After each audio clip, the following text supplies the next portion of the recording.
Hello my future doctors. So today's topic is decomposition.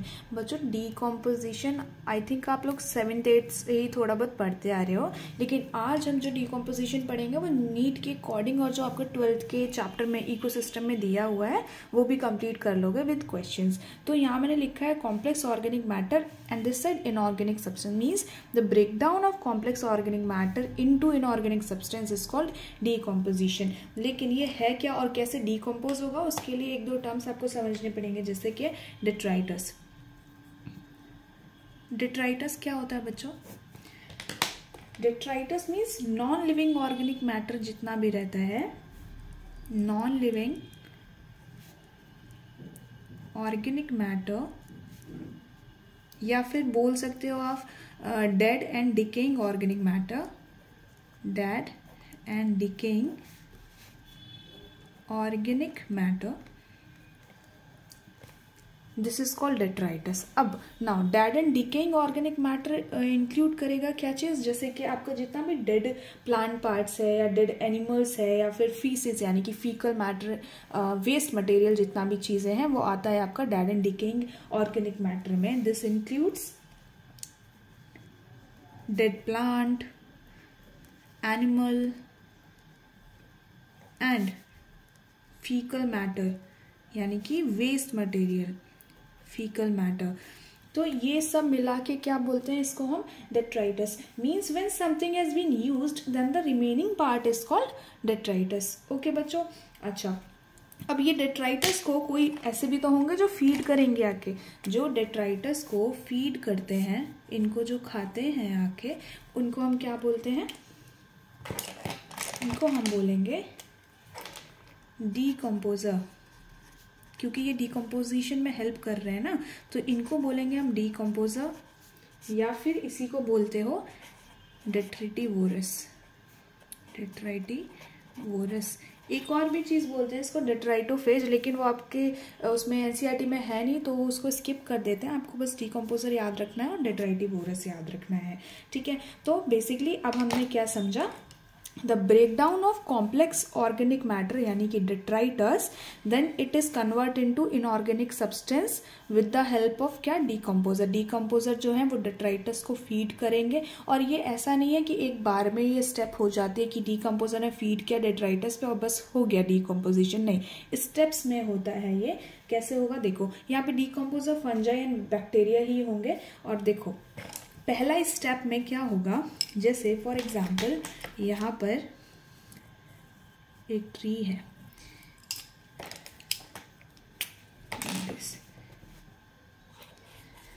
ये एक tree है, यहाँ से एक लीफ जो है फॉल डाउन हुई ऑन द लैंड। अब इस लीफ को खाने के लिए आए कौन? इस लीफ को फीड करने के लिए आए डीकम्पोजर। डीकम्पोजर यानी कि एग्जाम्पल में हम ले लेते हैं earthworm and other insects also included. Example में हमने ले लिया अर्थवर्म। अर्थवर्म ने इसको फीड किया, लेकिन फीड ऐसे नहीं एक ही बार में कंज्यूम कर लिया पूरा, इसको ब्रेक डाउन किया into smaller fragment, into smaller fragment. अब देखो नाम में ही आ रहा है, उसका काम जो है नाम में ही है। देखो इसने क्या किया, डीकम्पोजर ने इसका ब्रेक डाउन किया इनटू स्मॉलर फ्रेगमेंट। अब फ्रेगमेंट में किया तो इसलिए प्रोसेस को क्या बोल देंगे? फ्रेगमेंटेशन। अगर 12th के स्टूडेंट्स देख रहे हैं तो क्या इसमें क्या प्रॉब्लम है? अगर इसका डेफिनेशन लिखने को दे दें तो क्या आप लिख नहीं पाओगे कि decomposer break down detritus into smaller fragment, then this process is called fragmentation। ठीक है बच्चों, this is called fragmentation।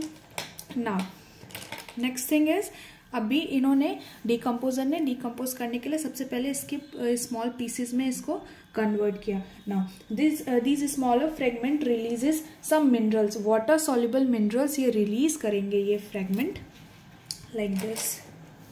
ये यहाँ पे सॉइल है, दिस इज वाटर। इन्होंने कुछ ऐसे मिनरल्स रिलीज किए जो कि वाटर सॉल्युबल है, and now these substances go down into the soil horizon and getting precipitated. Now these are getting precipitated, and this step is called, second step is called leaching. Leaching.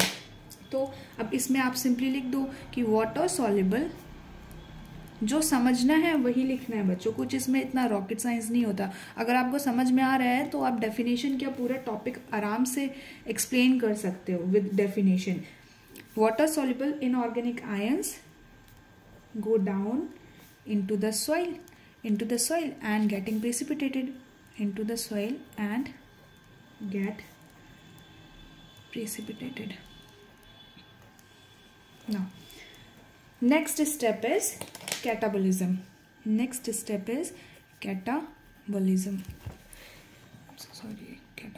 Okay, catabolism.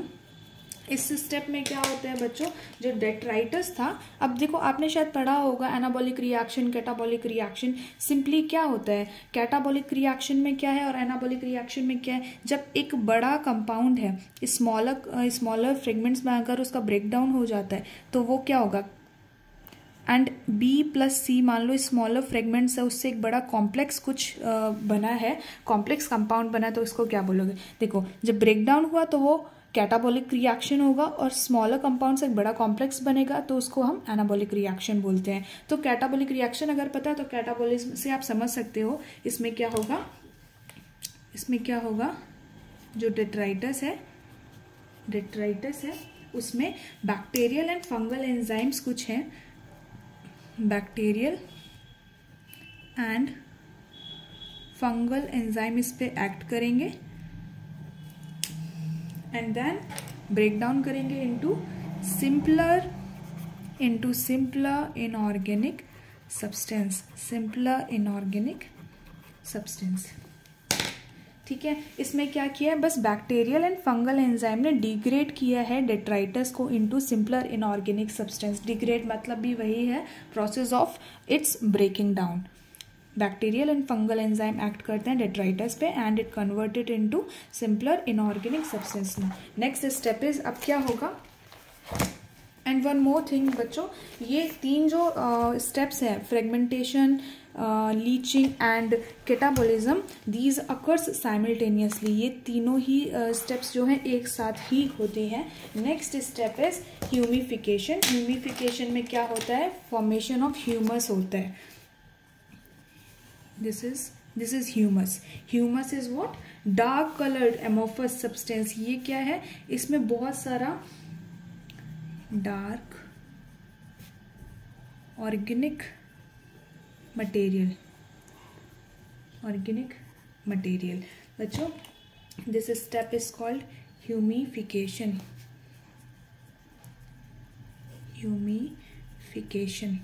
Humification में क्या हुआ, accumulation हुआ. Accumulation यानी कि इकट्ठा होना कोई चीज. Accumulation of dark coloured amorphous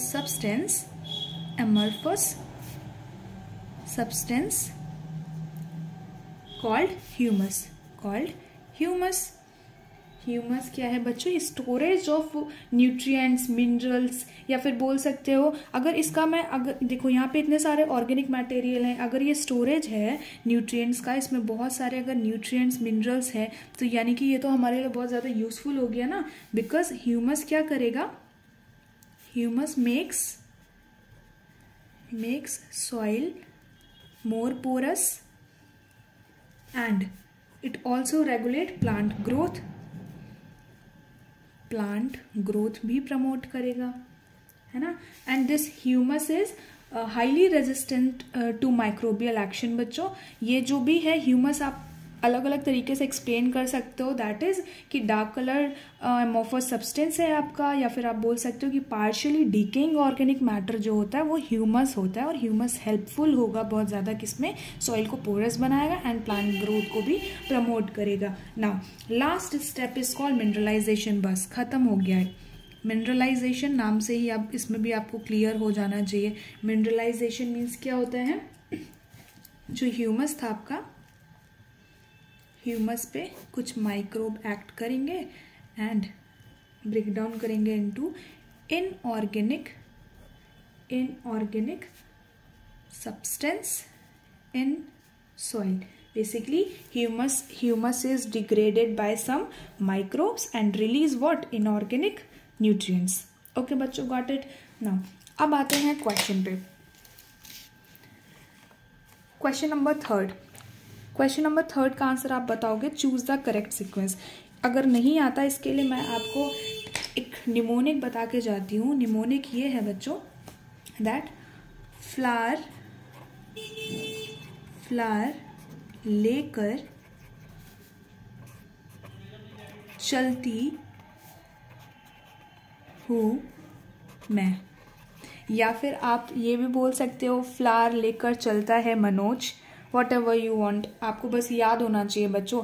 trick ऐसी होनी चाहिए कि बस आपको एक बार में आंसर आ जाना चाहिए। अब इसमें चूज द करेक्ट सीक्वेंस बताना है आपको। फ्रेगमेंटेशन के बाद कैटाबॉलिज्म कर दिया इन्होंने, नहीं। देखो, F for what? F for fragmentation, L for leaching, C for catabolism, H for humification and M for mineralization. तो ये करेक्ट सीक्वेंस हो गया ना। वन मोर थिंग, दो बातें आपको और याद रखनी पड़ेंगी बच्चों। पहले तो ये कि अगर आपसे कंडीशंस पूछ लेता है, कंडीशंस फेवर डीकॉम्पोजिशन रेट, कौन है जो डीकॉम्पोजिशन के स्पीड को बढ़ाता है और कौन से कंडीशंस हैं जो इनहिबिट करेंगे डीकॉम्पोजिशन रेट को। उसके लिए देखो बच्चों, अगर डीकॉम्पोजिशन रेट इंक्रीज करना है तो उसके लिए क्या होना चाहिए?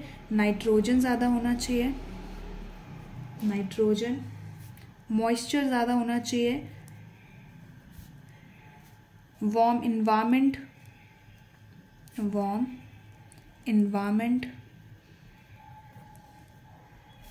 और water soluble substances like sugar. So ये सब चीज़ें क्या करेंगी बच्चों? डीकॉम्पोजिशन के स्पीड को बढ़ाएंगी। अब अगर इनहिबिट करने की बात किया जाए कि कौन से ऐसे कंडीशंस हैं जो डीकॉम्पोजिशन के स्पीड को डिक्रीज करते हैं, रोकते हैं, तो उसमें आपका आ जाएगा lignin and chitin rich detritus. अगर है काइटिन रिच डेट्राइटस तो कंडीशन इनहिबिट करेगा ऐसा। And low temperature, and last one is anaerobiosis, means in the absence of oxygen. So these are the conditions that favor decomposition rate, and these are the condition that inhibit the decomposition rate. इसी को चलते हुए, इसको लेते हुए आपको दो question solve करने पड़ेंगे।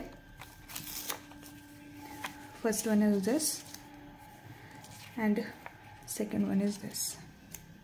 आई होप बच्चों आपको ये वीडियो समझ में आया हो, और ऐसे वीडियोस और आते रहेंगे। बट जैसे ही मुझे टाइम मिलेगा मैं आपके नीट तक जितना हो सकता है, जितना पॉसिबल होगा, सारा सिलेबस कंप्लीट कराने की कोशिश करूँगी। बाकी आज के लिए ये दो क्वेश्चन हैं, आप कमेंट सेक्शन में मुझे प्लीज़ बताएं, और तब तक पढ़ते रहिए। Keep studying and stay tuned. Okay बच्चों, बाय।